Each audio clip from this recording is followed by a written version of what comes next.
नमस्कार, मैं हूं चित्रांगी शर्मा और आज हमारे साथ हैं फेमस साइकोलॉजिकल काउंसलर एवं motivational guru doctor Sanjay Biyani. Sir, जैसा कि हम सभी जानते हैं आप बहुत ही फेमस साइकोलॉजिकल काउंसलर हैं and you give psychological counselling in your institute as well as motivational lectures everywhere. Sir, आज मैं आपसे एक बहुत इंटरेस्टिंग क्वेश्चन पूछना चाहूँगी। हम जानते हैं कि फेमस साइंटिस्ट हैं अल्बर्ट आइंस्टाइन एंड न्यूटन। हम लोग साइंस में बहुत बार उनके बारे में पढ़ते हैं, उन्होंने कई लॉज भी दिए हैं। तो सर, क्या इनके लॉज को भी साइकोलॉजी से कनेक्ट किया जा सकता है? जैसा कि हम कहते हैं education is an interdisciplinary approach, तो क्या हम साइंस को भी साइकोलॉजी से कनेक्ट कर सकते हैं? Very true. और मुझे लगता है कि एजुकेशन को नाउ डेज हम लोग वन वे नहीं, हमारे को मल्टीपल एंगल से लेना पड़ेगा। एजुकेशन को इंटरडिसिप्लिनरी बनाना पड़ेगा। बट फॉर्चुनेटली मैंने दोनों ही चीज़ों को पढ़ा, साइंस को भी थोड़ा स्टडी किया, थोड़ा साइकोलॉजी को भी पढ़ा, थोड़ा कॉमर्स को भी पढ़ा। So I am very comfortable to say something about Newton law, about Einstein law. So मुझे 300 ईयर बिफोर लगभग न्यूटन ने एक थ्योरी दी थी और थ्योरी में उन्होंने बोला था whatever we give we will get equally. ये इसको फॉर्मूले फॉर्मेट में भी दिया था। F equals to ma, force is equals to mass and acceleration का मल्टीप्लिकेशन, उससे फोर्स बनता है। ये थ्योरी भी, ग्रेविटी वाली जो थ्योरी थी, ये काफ़ी फेमस थी उस समय और उन्हें बहुत ही फिजिक्स का जो है गुरु माना गया। बहुत बड़े वैज्ञानिक थे न्यूटन। उनकी बात के बाद में काफ़ी चीज़ें चेंजेस आए साइंस के अंदर। मुझे लगता है न्यूटन लॉ को अगर साइकोलॉजी से जोड़े तो बिल्कुल ठीक है। हम जो देते हैं ठीक वही चीज़ें हमारे को वापस लौट आ जाती है। अगर हम किसी एनिमल के पास जाए और उसे फियर दे तो वो हमें फियर लौटा देता है, लेकिन हम उसको लव देते हैं, अफेक्शन देते हैं, वो हमारे को लव एंड अफेक्शन वापस लौटा देता है। हम जो चीज़ें दे रहे हैं वही चीज़ें हमारे पास लौट कर आ रही है।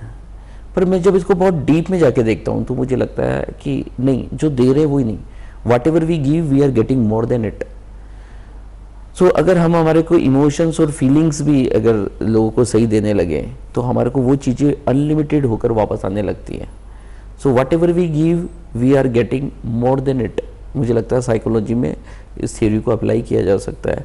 हम साइकोलॉजी की स्टडी कर रहे हैं, यानी हम फीलिंग्स की स्टडी कर रहे हैं, हम इमोशंस की स्टडी कर रहे हैं, हम माइंड की स्टडी कर रहे हैं। सो एंड सेकेंडली, जैसे आपने कहा अल्बर्ट आइंस्टाइन की बात की, लगभग 90 वर्ष पहले उनको नोबेल प्राइज़ भी दिया गया और उनकी थ्योरी भी एनर्जी की थ्योरी थी। एनर्जी जो सबसे इम्पॉर्टेंट है, मुझे लगता है हम कुछ बोलते हैं उससे वाइब्रेशंस होती है, उन वाइब्रेशंस से एनर्जी क्रिएट होती है और उस एनर्जी से फिजिकल वर्ल्ड की क्रिएशन होता है।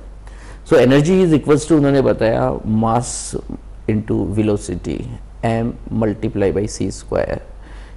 तो m यानी अवर बॉडी, यानी मास, यानी पदार्थ, यानी element is not important, but the feelings, the emotions, the frequencies, the velocity is more important than it's. That's why v² use किया गया इस फॉर्मूले में। साइकोलॉजी में अगर इस पॉइंट ऑफ व्यू को देखें तो हमारा जो थॉट प्रोसेस है वो हमारी बॉडी से कहीं अधिक महत्वपूर्ण है।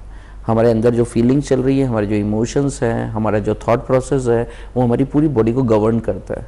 हमारे बॉडी को, बॉडी से उसे ज़्यादा कम लेना है, कम लेना है, बॉडी को किस जगह मूव करना है, बॉडी को से क्या काम लेना है, इट डिपेंड्स ऑन वेलोसिटी, या कहें in the feeling and thought process पर डिपेंड करेगा।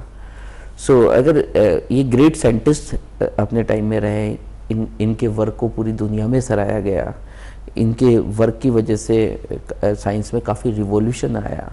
सो अगर इन ग्रेट साइंटिस्ट के फॉर्मूले को हम अगर अप्लाई करना चाहें तो साइकोलॉजी में ये सीधे सीधे अप्लाई होते हैं। Whatever we give we are getting equally, every action will give equal and opposite reaction. So हम जो भी एक्शन करेंगे उसका रिएक्शन होगा। अगर हम फियर देंगे फियर आएगा, लव देंगे लव आएगा, फ्रस्ट्रेशन देंगे फ्रस्ट्रेशन आएगा, इरिटेशन देंगे इरिटेशन वापस आएगा। सो इनका तो सीधा सीधा आपस में रिलेशन है। तो मुझे लगता है ये दोनों साइंटिस्ट जिन्होंने साइंस और फिजिक्स में अपने फॉर्मूले दिए हैं, इनको अगर बहुत केयरफुली हम देखें तो ये साइकोलॉजी में भी हम इनको यूज़ किए जा सकते हैं और बहुत परफेक्टली ये यूज़ हो रहे हैं। पर काश लोग इन फॉर्मूले को समझ जाए और वो देने लगे जो उन्हें चाहिए। तो लाइक अट्रैक्ट्स लाइक, जो चीज़ें देंगे वही चीज़ें हमारे पास अट्रैक्ट होंगी, हम जैसे होंगे वैसे ही लोग हमसे मिलेंगे। ये बात बिल्कुल सही है। So I request all of you, use Newton and Einstein formula very properly. Whatever you like, what you want in your life, give to others and get the same thing in multiple format from other side also. Thank you so much sir. ये थे हमारे साथ famous psychological counsellor doctor Sanjay Biyani, जिन्होंने Albert Einstein और Newton के law and psychology के बीच में बहुत ही इंटरेस्टिंग कनेक्शन बताया। I hope this video will be really helpful to you, and if you really like this video, mention your feedback along with your mail ID in the comments, and you are going to get a reward for that as well. Thank you so much, sir. Thank you. Thank you, viewers. Thank you.